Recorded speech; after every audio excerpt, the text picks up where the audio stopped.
بیان آن که کشتن خلیل علیه السلام خروس را اشارت به غم و قهر کدام صفت بود. شهوتی است او و بس شهوت پرست، زان شراب زهرناک ژاژ مست.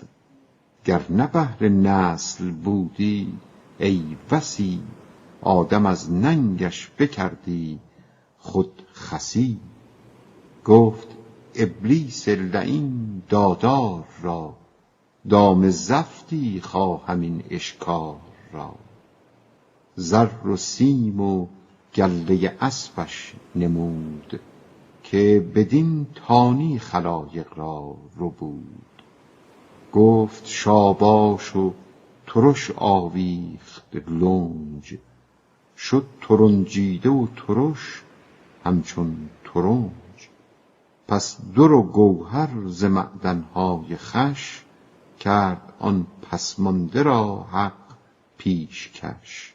گیر این دام دگر را ای لعین، گفت زین افزون ده ای نعم المعین.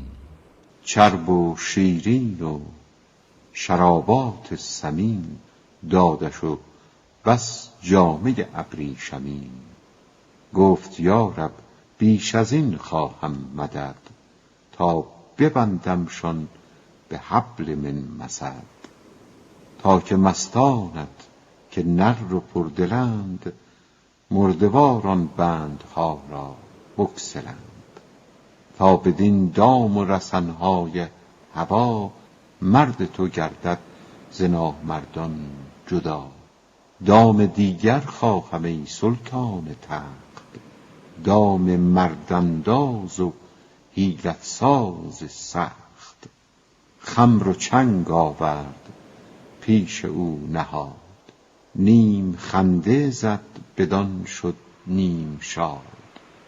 سوی اذلال ازل پیغام کرد، که برآر از قعر بحر فتنه گرد. نی یکی از بندگانت موسی است، پرده ها در بحر او از گرد بست. آب از هر سو عنان را وا کشید، از تگ دریا غباری برجهید. چون که خوبی زنان با او نمود، که ز عقل و صبر مردان می فزود.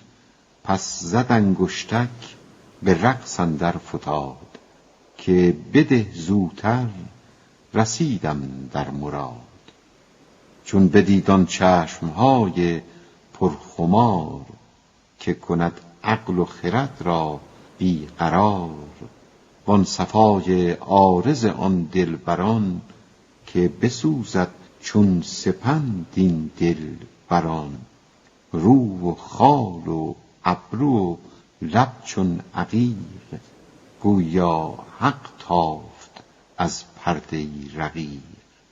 دید او آن غنج و برجست او سبک، چون تجلی حق از پرده تنک.